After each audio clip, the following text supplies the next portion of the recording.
Nada mais inseguro do que um escritor numa conferência sobre segurança, um escritor que se sente um pouco solitário porque foi o único convidado nesta e na anterior edição e preciso de um abrigo, preciso de um refúgio. É um texto que eu vou ler. O Presidente tinha dito que eu deveria falar espontaneamente, não sou capaz em 7 minutos. Eu escrevi este texto que vou ler, chama-se Morar o Medo. O medo foi um dos meus primeiros mestres. Antes de ganhar confiança em celestiais criaturas, aprendi a temer monstros, fantasmas e demónios. Os anjos, quando chegaram, já era para me guardarem. Os anjos atuavam como uma espécie de agentes de segurança privada das almas. Nem sempre os que me protegiam sabiam da diferença entre sentimento e realidade. Isso acontecia, por exemplo, quando me ensinavam a recear os desconhecidos. Na realidade, a maior parte da violência contra as crianças sempre foi praticada não por estranhos, mas por parentes e conhecidos.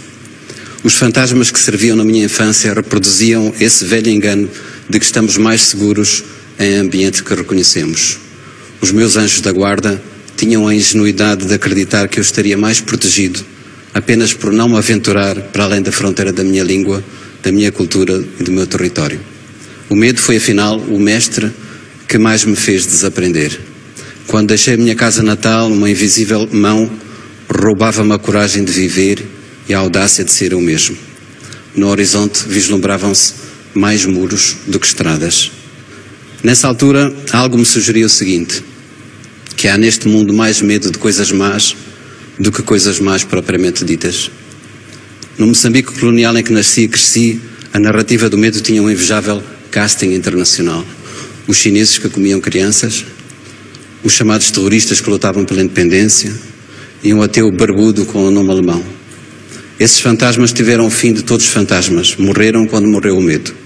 Os chineses abriram restaurantes à nossa porta, os ditos terroristas são hoje governantes respeitáveis e Karl Marx, o ateu barbudo, é um simpático avô que não deixou descendência.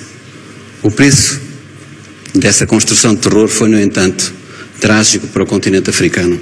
Em nome da luta contra o comunismo cometeram-se as mais indizíveis barbaridades. Em nome da segurança mundial foram colocados e conservados no poder alguns dos ditadores mais sanguinários de toda a história. A mais grave desta longa herança de intervenção externa é a facilidade com que as elites africanas continuam a culpar os outros pelos seus próprios fracassos. A Guerra Fria esfriou, mas o manicaísmo que a sustinha não desarmou, inventando rapidamente outras geografias do medo ao Oriente e ao Ocidente. E porque se trata de entidades demoníacas, não bastam os seculares meios de governação.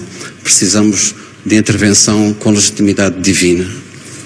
O que era ideologia passou a ser crença, o que era política tornou-se religião, o que era religião passou a ser estratégia de poder.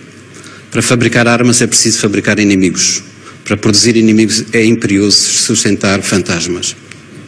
A manutenção desse alvoroço requer um dispendioso aparato e um batalhão de especialistas que, em segredo, tomam decisões em nosso nome. Eis o que nos dizem: para superarmos as ameaças domésticas precisamos de mais polícia, mais prisões, mais segurança privada e menos privacidade. Para enfrentarmos as ameaças globais, precisamos de mais exércitos, mais serviços secretos e a suspensão temporária da nossa cidadania. Todos sabemos que o caminho verdadeiro tem que ser outro. Todos sabemos que esse outro caminho poderia começar, por exemplo, pelo desejo de conhecermos melhor esses que de um e de outro lado aprendemos a chamar de eles. Aos adversários políticos e militares juntam-se agora o clima, a demografia e as epidemias. O sentimento que se criou é o seguinte: a realidade é perigosa, a natureza é traiçoeira e a humanidade é imprevisível. Vivemos como cidadãos e como espécie, vivemos como cidadãos e como espécie em permanente situação de emergência. Como em qualquer outro estado de sítio, as liberdades individuais devem ser contidas, a privacidade pode ser invadida e a racionalidade deve ser suspensa. Todas estas restrições servem para que não sejam feitas perguntas como, por exemplo, estas: por que motivo a crise financeira não atingiu a indústria do armamento? Por que motivo se gastou apenas no ano passado $1,5 trilhão em armamento militar? Por que razão os que hoje tentam proteger os civis na Líbia são exatamente os que mais armas venderam ao regime do Coronel Gaddafi? Por que motivo se realizam mais seminários sobre segurança do que sobre justiça? Se queremos resolver e não apenas discutir a segurança mundial, teremos que enfrentar ameaças bem reais e urgentes. Há uma arma de destruição massiva que está sendo usada todos os dias, em todo o mundo, sem que seja preciso o pretexto da guerra. Essa arma chama-se fome. Em pleno século XXI, 1 em cada 6 seres humanos passa fome.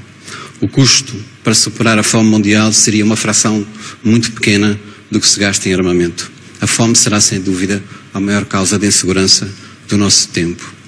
Mencionarei ainda uma outra silenciada violência. Em todo o mundo, 1 em cada 3 mulheres foi ou será vítima de violência física ou sexual durante o seu tempo de vida. É verdade que sobre uma